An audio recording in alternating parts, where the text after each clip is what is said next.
2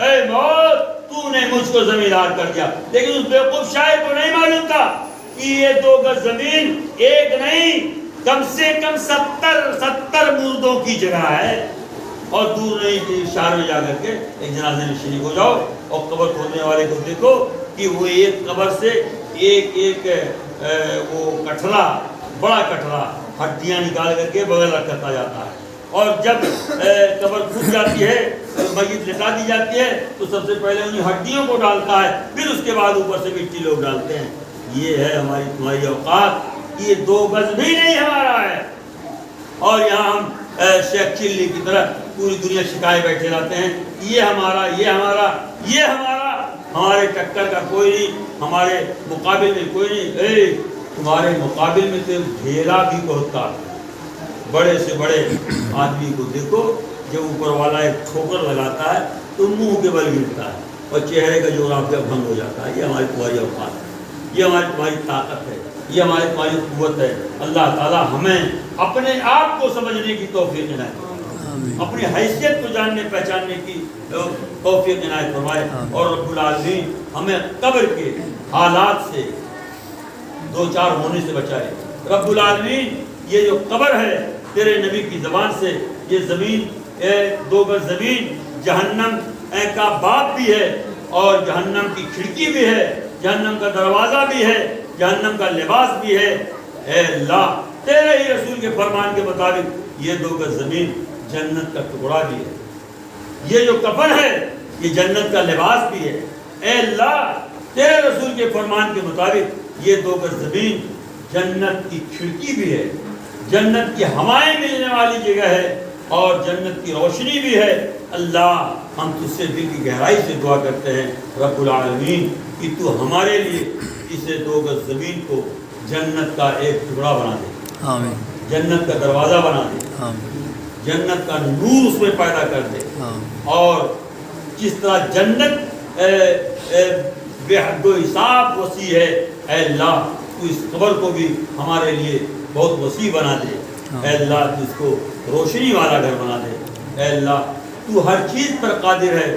ہم یقیناً گناہگار ہیں، خطا کار ہیں، سیاہ کار ہیں، لیکن کچھ بھی ہیں، کتنے بھی برے ہیں، لیکن رب العالمین ہم تیرے در کے بھکاری ہیں، تیرے در کے پجاری ہیں. ہم کیسے بھی گئے گزرے مسلمان ہیں، لیکن رب العالمین تو جانتا ہے، تیرے فرشتے جانتے ہیں کہ ہمارا سر کبھی بھی تیرے علاوہ کسی کے سامنے نہیں جھکا. یہ ہاتھ پھیلا ہے اسے تیرے سامنے.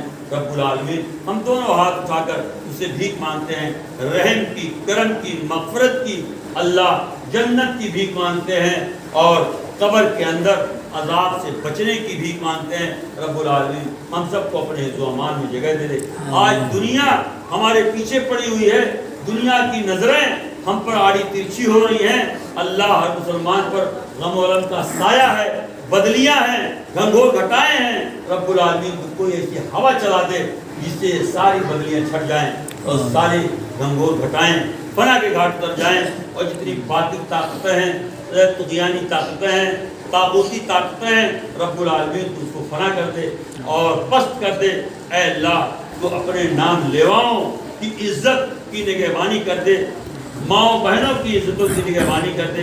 رب العالمین ہم جب تک دنیا میں زندہ رہیں تیرے پیارے نام کو یاد کرتے ہوئے، تمہارا پیارا کلمہ پڑھتے ہوئے زندہ رہیں، لا الہ الا اللہ محمد رسول اللہ. اور جب بھی ہمارا آخری وقت آئے تو ہماری زبان سے کلمہ توحید و باغ دہل بلند ہو اور یہی کلمہ گنگناتے ہوئے ہماری روح قبض دوسری سے پرواز ہو جائے. اقول قولی ھذا واستغفر اللہ لی ولکم ولسائر المسلمین فاستغفروہ انہ هو الغفور الرحیم. واخر دعوانا الحمد للہ رب العالمین.